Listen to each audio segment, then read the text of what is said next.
I'm going to quickly run down the procedure for wind tunnel testing your car, just so that you can see the steps. I'm going to do a very poor job that I hope you do a better one. This is an online drawing tool. You can use any tool that you like, so long as it's capable of exporting a PNG or .bmp file. I might suggest Inkscape is a good one, but there's no online version of it. So if you can download a file and run it on your computer, Inkscape's good. But if you're just using a tablet and you need to use a web application, I found a pretty good one here at Klecky.com. It's very basic, but really we're just testing out some shapes in the wind tunnel. So this should be adequate tools to do it, but I hope you can do a better job than me. So in any case, go to Klecky.com, and when you start a drawing, you go up here and you can choose New Drawing. That's this button that I'm about to push. Okay, and it's very important that you set the width and height of your drawing to 512 pixels wide and 256 pixels high. And you need to make sure that you leave room on all sides of your object for airflow. So I'm going to make a new document. Here we go. And then I'm going to draw the shape that I want to test in a wind tunnel. So I'm going to draw a nice pointy car. All right, so there's my car. It's got wheel wells, making the traditional dragster. Now I'm doing a poor job. You can do a better one. But once you're complete, you're going to choose to save your file. So I'm going to hit save, and it's going to come up, and you can choose it. Choose the location it's going to save on your computer. I'm going to put it in my documents folder, and I'm going to name it car. Okay. So I hit save. And now it's saved for me in my documents folder a file called car.png, which I can use in the wind tunnel software, which is called Flow Illustrator. Right, so you go there, it's Flow Illustrator, it's flowillustrator.com, and what it's going to do is create for you a wind tunnel simulation for the shape that you have given it. So I'm going to go over here to run simulation.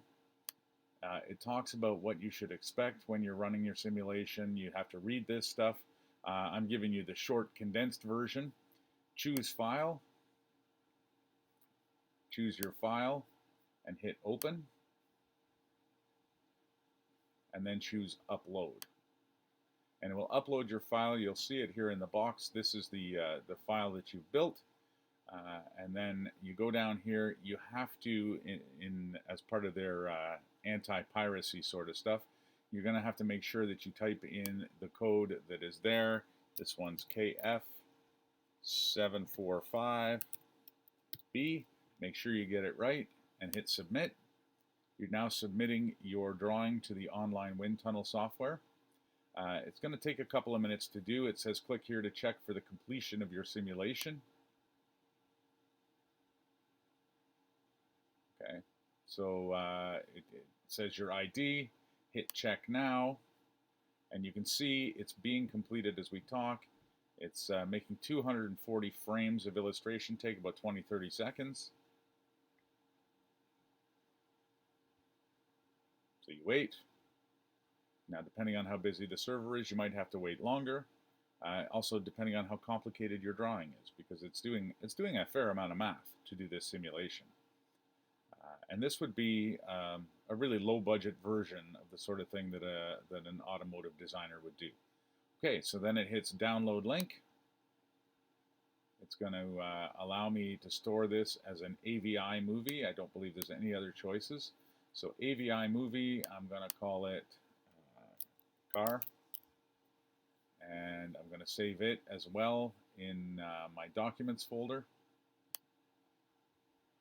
So it's downloaded the folder. Now I find that the default application on my Mac won't open it, so I'm going to show it to me in the folder, or I could go to my my tool and have it do that. But it brings up my documents file with a link to car.avi already highlighted, and I'm going to tell it to open it with VLC Media Player.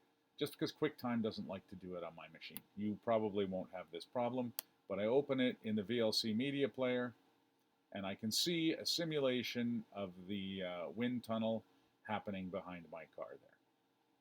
All right, so in a nutshell, that is how you can do it. It's fast, it's easy, and you can, watch it over and over again if you like. So there it is. Okay, so I hope that's a good explanation. If you have questions, as always, feel free, reach out to me. I really want to help you.